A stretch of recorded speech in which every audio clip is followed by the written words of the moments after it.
it's Ashley. Thank you for taking a look at my introductory video showing how to use Procreate to Nature Journal. This video is going to be really introductory. It's going to be the basics. There are a million videos on YouTube and everywhere that tell you how to use Procreate. I just want to keep it really simple, show you the tricks and the tools that I use as I do my artwork in Procreate. So this should be pretty brief and not too confusing. So I'll go ahead and get started.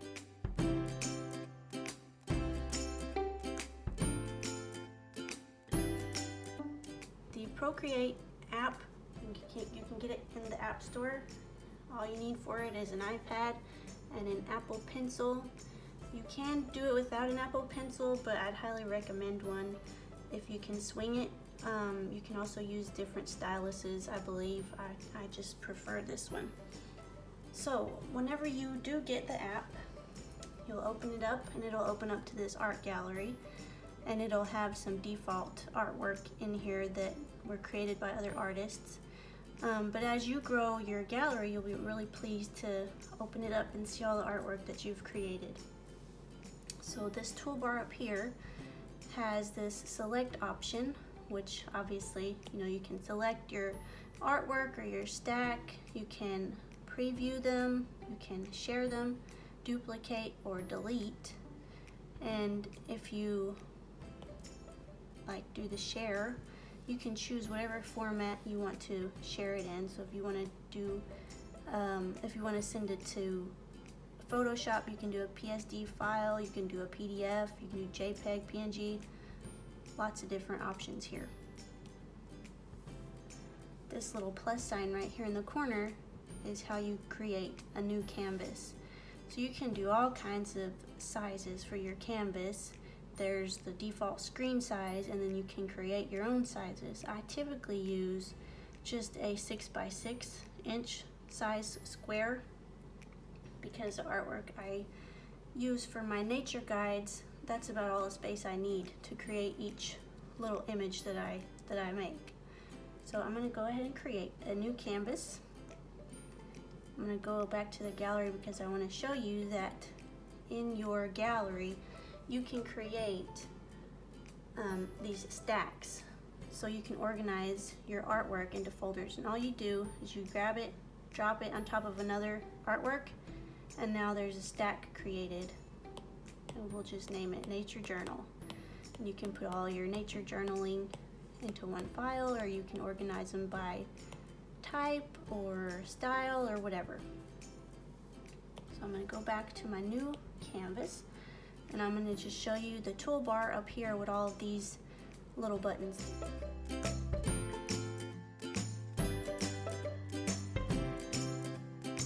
First, the gallery will take you back to your art gallery.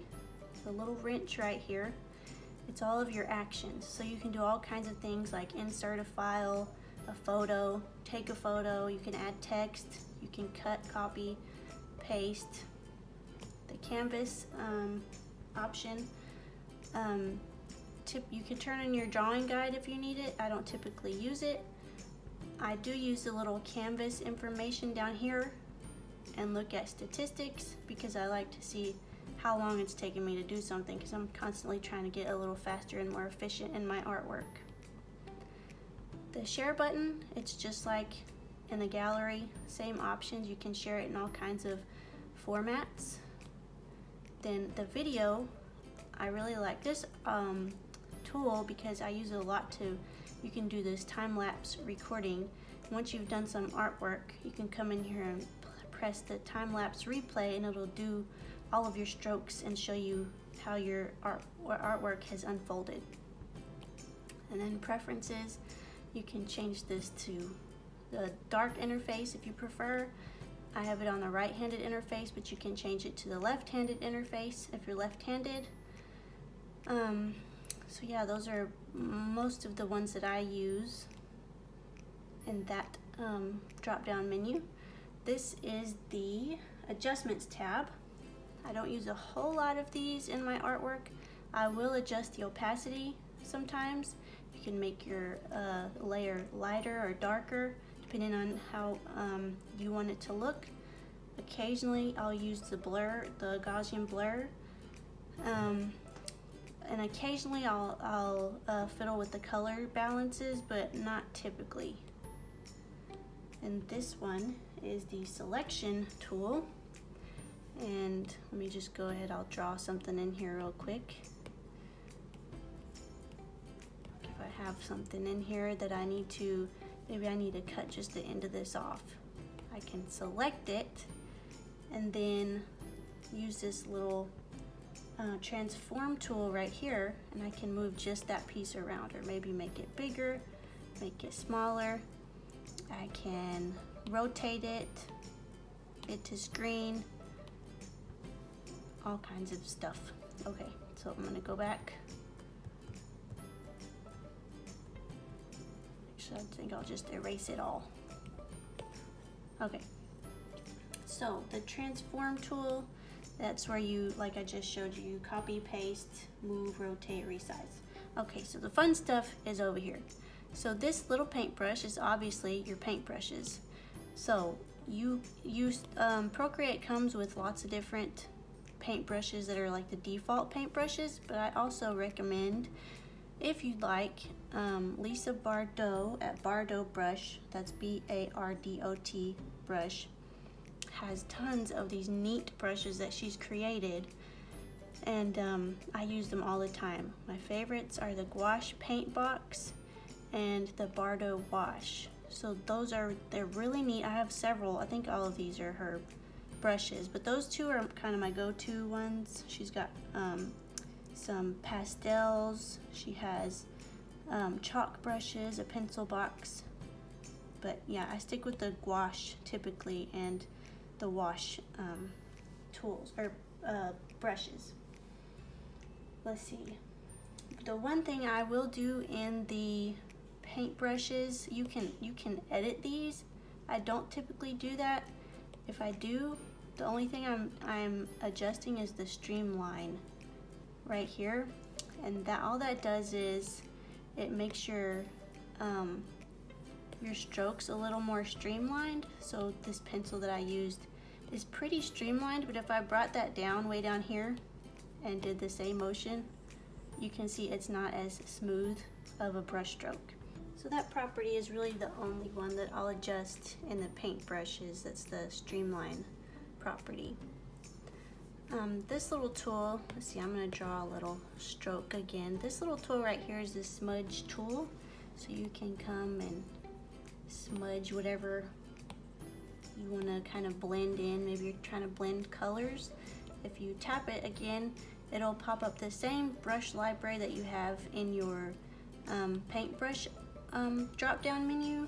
So maybe if you want to use the same paintbrush for smudging that you used to do your actual brush stroke, you can come in here and select the same brush.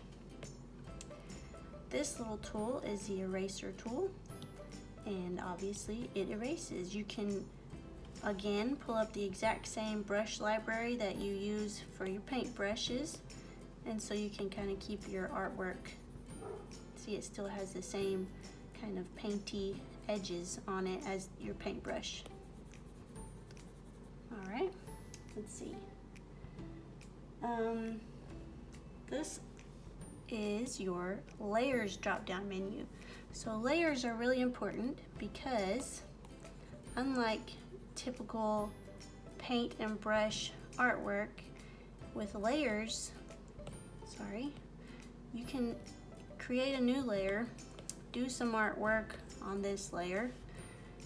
Maybe you, I don't know, then you decide you want to turn off this layer, or maybe you need to erase just this part right here, but because in typical artwork you couldn't just edit this one part without messing up the bottom stroke under there, but in Procreate, because you're on two different layers, you're only erasing on this top layer. You're not messing with the layer underneath it. So that's a really neat feature of the Procreate app.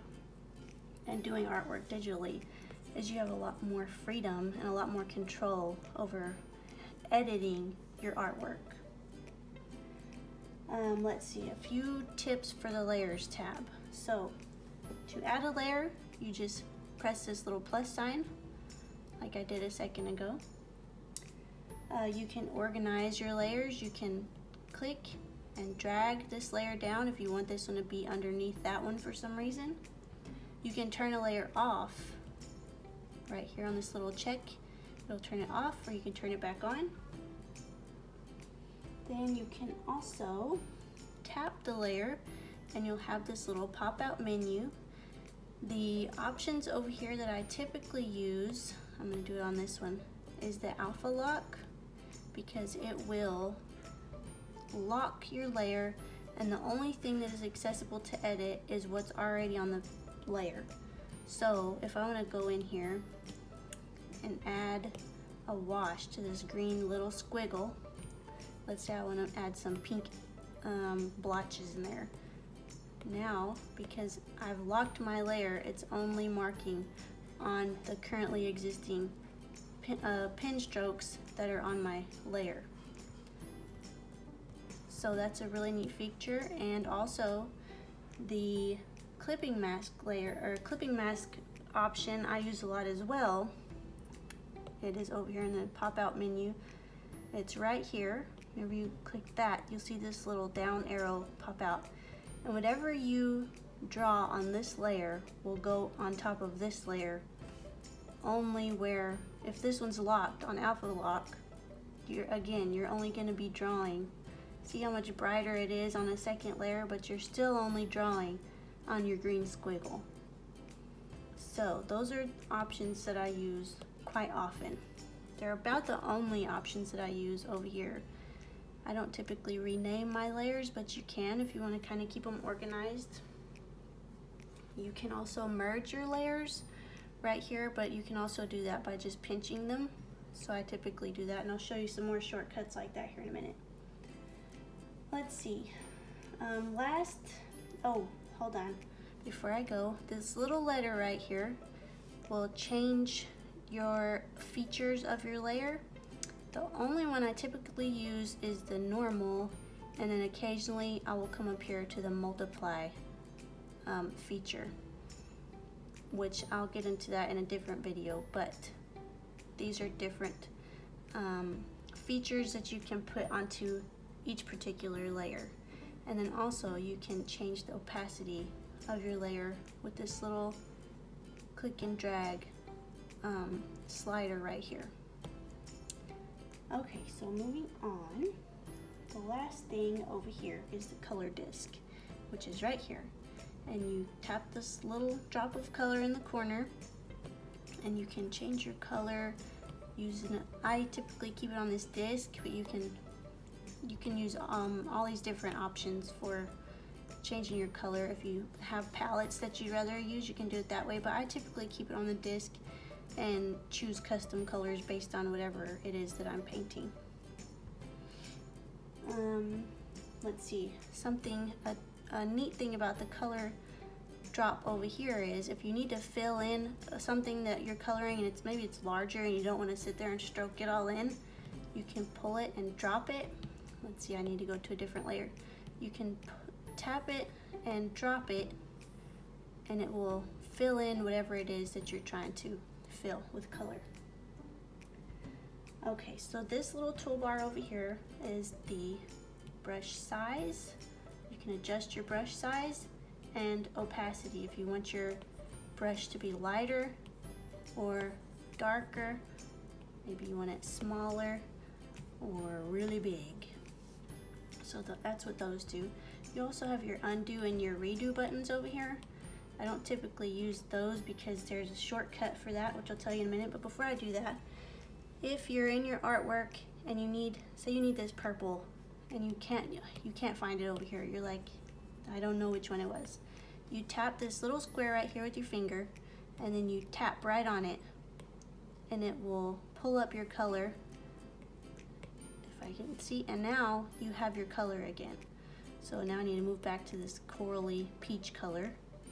You just hold this little square and click the color you want, and it'll select that color again.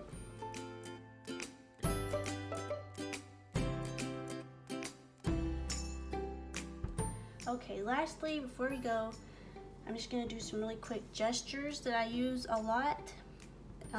First of all, you pinch in and out, which is kind of typical for most apps like the Google Maps. You can pinch it in and out. So you can twist it, rotate it, whatever you want to do. The quick pinch will make it fit your screen. So that's just a really quick pinch and release. The 2-finger tap will do undos. You can do as many undos as you need to, as long as you don't exit your canvas. Once you exit, you can't undo anything that you've already done. The 3-finger tap will redo. So if I continue to redo, you can see that my stuff is coming back. The 3-finger scrub, you just, and it'll take everything off that layer. So just scrub it, and then this layer, scrub it, everything's off the layer. The 4-finger tap will make your toolbars disappear. You can tap it again, they'll come back up. And then one last thing, let's see, I'm gonna change my brush to like a pencil, is the draw and hold quick shape. Oh, hello, what's the deal? Oh, I'm on a locked layer, that's why. You can draw and hold, and it will make you a shape. You can edit the shape. You can see it's almost a perfect circle. Or if you wanted to, let's see, make a square, I'll do a really quick square and hold it, and now it's straightened out my lines for me. Or a triangle, it'll straighten it out. I don't use that a whole lot, but it's good to know that trick. Okay, so I may think of something to add later, but these are typically the shortcuts and the tools that I use whenever I'm doing some kind of nature journaling drawing. So I hope to see you next time whenever we do our very first nature journal entry. Thanks so much for watching.